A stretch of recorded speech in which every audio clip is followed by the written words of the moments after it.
నమస్తే నాగేశ్వర్ కార్యక్రమానికి స్వాగతం. ప్రొఫెసర్ కె నాగేశ్వర్ గారు మనతో ఉన్నారు. నమస్తే నాగేశ్వర్ గారు. సొంత పార్టీ ఎంపీల తిరుగుబాటు నేపథ్యంలో బ్రిటన్ ప్రధాని పదవికి కీర్ స్టార్మర్ రాజీనామా చేశారు. పార్టీ నాయకత్వానికి కూడా గుడ్ బై చెప్పేశారు. స్టార్మర్ రాజీనామా చేయడానికి దారితీసిన పరిస్థితులు ఏంటి సార్? అండ్ ఈ 10 ఏళ్లలో చూసుకుంటే 6 ప్రధానులు మారారు. ఇంత అనిశ్చితికి కారణాలు ఏంటి సార్? అంటే ఈ 10 ఏళ్లలో కూడా కన్జర్వేటివ్ ప్రైమ్ మినిస్టర్. మీరు అన్నట్లు డేవిడ్ కమరాన్ తో స్టార్ట్ అయింది ఇది.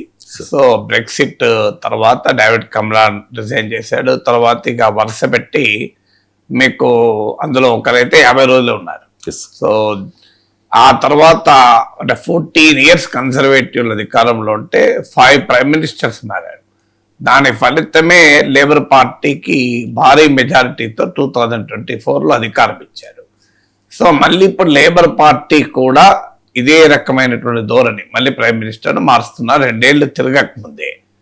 దీనికి కారణం ఏంటంటే లేబర్ పార్టీకి 2024లో వచ్చిన భారీ విక్టరీ ఆ పార్టీకి అనుకూలంగా ప్రజలు ఓటు వేయలే, కన్జర్వేటివ్ పార్టీకి వ్యతిరేకంగా ప్రజలు ఓటు వేశారు. అందువల్ల reading the mandate it self is very important. మీకు కొన్నిసార్లు పాజిటివ్ ఓటు నెగిటివ్ ఓటు అని మన దగ్గర కూడా అంటాం. అంటే అధికారంలో ఉన్న వారికి వ్యతిరేకంగా ప్రజలు తీవ్రమైన కోపంతో ఉన్నప్పుడు మరో ఆప్షన్ లేక ఆల్టర్నేటివ్ ఎవరుంటే వాళ్ళు కొట్టేస్తారు.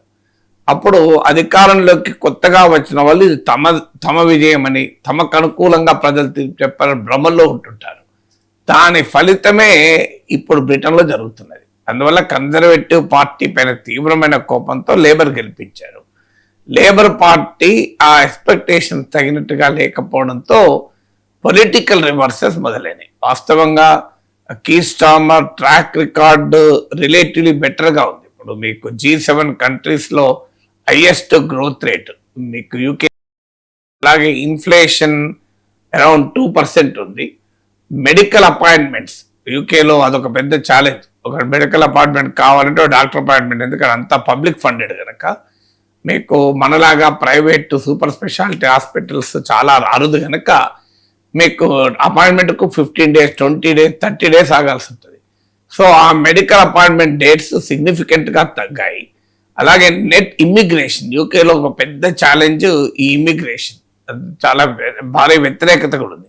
ఆ ఇమ్మిగ్రేషన్ నెంబర్స్ కూడా తగ్గాయి. అందువల్ల కీర్ స్టార్మర్ కంపారిటివ్లీ పర్ఫార్మెన్స్ రీత్యా బెటర్ ఇండికేటర్స్ ఉన్నా కూడా ఎందుకని మరి రిజైన్ చేయాల్సి వచ్చిందంటే కారణము ఆయన తీసుకున్న కొన్ని నిర్ణయాలు, ఇటీవల జరిగిన ఎన్నికల ఫలితాలు ఇవన్నీ కారణమయ్యాయి. బికాస్ ఇప్పుడు 2025 బడ్జెట్లో పెద్ద ఎత్తున వెల్ఫేర్ ఎక్స్పెండిచర్ కట్ చేయాలని ప్రతిపాదించారు. దాంతో 100కు పైగా 403 ఎంపీలు ఉంటే 100కు పైగా ఎంపీలు తిరగబడ్డారు. అలాగే మీకు జెఫ్రీ ఎప్స్టీన్తో సంబంధం ఉన్న వాడిని అమెరికా రాయబారిగా నియమించారు. అది పెద్ద కాంట్రవర్సల్ అయిపోయింది. అంటే government appointments. So Keir Starmer personal popularity పడిపోతూ వచ్చింది. దాంతో ఇటీవల లోకల్ ఎలక్షన్ జరిగాయి. యూకేలో దాదాపు దేశంలో అత్యధిక ప్రాంతాల్లో లోకల్ ఎలక్షన్ జరిగాయి. తర్వాత వేల్స్ అండ్ స్కాట్లాండ్, ఈ 2 లేబర్ పార్టీకి ఒకప్పుడు కంచుకోటలు. సో ఈ రెండిట్లో కూడా మీకు లోకల్ పార్లమెంట్ అంటే అసెంబ్లీ ఎలక్షన్ జరిగాయి. ఈ ఎలక్షన్స్ లో కూడా భారీగా లేబర్ పార్టీ ఓడిపోయింది. మీకు ఎంత తీవ్రమైన ఓటమి అంటే ఉదాహరణకు లోకల్ ఎలక్షన్స్లో అయితే లేబర్ పార్టీ పోటీ చేసిన 60% సీట్స్ ఓడిపోయారు. వేల్స్లో అయితే వేల్స్ అండ్ స్కాట్లాండ్ లేబర్ పార్టీకి ఒకప్పుడు కంచుకోటలు, అక్కడ దారుణంగా పడిపోయారు. మీకు వెరీ బిగ్ డిఫీట్ నెంబర్, చాలా తక్కువ సీట్లు వచ్చాయి.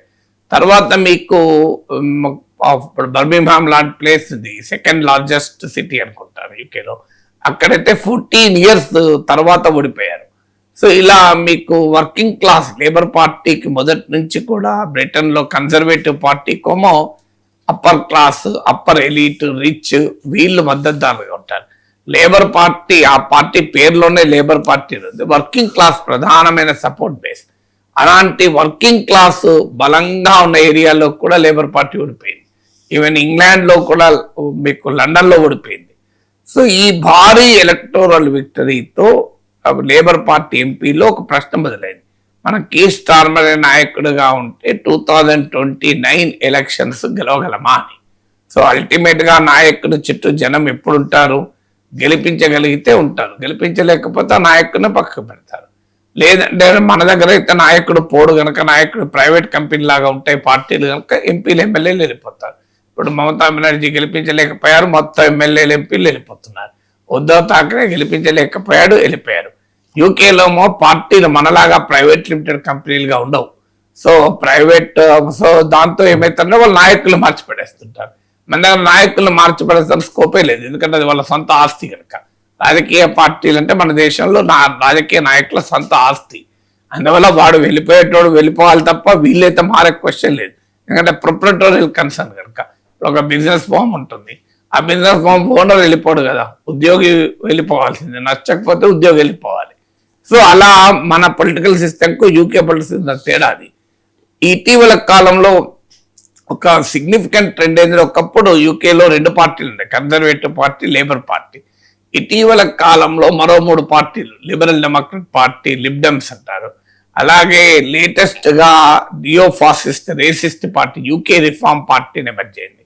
ఆ తర్వాత మీకు ఇటీవల రెస్టోర్ బ్రిటన్ కొత్త పార్టీ ఎమర్జ్ అయింది, గ్రీన్ పార్టీ ఎమర్జ్ అయింది. సో ఇలా రకరకాల పార్టీలు, ముఖ్యంగా ఇటీవల కాలంలో UK reform party, far right party, అలాగే ప్రో లెఫ్ట్ అయినటువంటి గ్రీన్ పార్టీ బలపడ్డాయి. ఈ లోకల్ ఎలక్షన్స్ లో కూడా లేబర్ పార్టీలో ఉన్న లెఫ్ట్ వింగ్ ఓటర్స్ ఏమో గ్రీన్ వైపు వెళ్ళారు, రైట్ వింగ్ ఓటర్స్ ఏమో యూకే రిఫార్మ్ పార్టీ వెళ్ళారు. దాంతో లేబర్ పార్టీకి ఎవరు మిగలకుండా అయిపోతున్నారు. మీకు ఉదాహరణకి అలా UK reform party local elections లో అత్యధిక సీట్లు గెలుచుకున్నది. యూకే రిఫార్మ్ పార్టీ అంటే హైలీ రేసిస్ట్ పార్టీ, అంటే బ్రిటన్ లో వైట్సే ఉండాలి ఇలాంటి అల్ట్రా నేషనలిస్ట్ ఒపీనియన్స్. మన అమెరికాలో make America great again lobby, తర్వాత మీకు జర్మనీలో ఇలాంటి పార్టీ ఇప్పుడు ప్రధాన ప్రతిపక్షంగా ఉంది జర్మనీలో. సో ఈ ఫార్ రైట్ టెండెన్సీస్ అన్ని యూరోప్ అంతటా గెలుస్తున్నారు చాలా చోట్ల.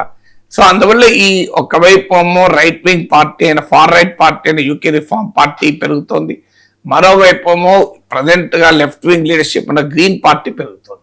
సో దీనితో లేబర్ పార్టీలో కలవరం పట్టింది ఎంపీలు. సో మన పరిస్థితి ఏంటి, ఓట్ బేస్ కదిలిపోతుంది, రేపు ఎన్నికల్లో గెలిచే అవకాశం ఉంటుందా?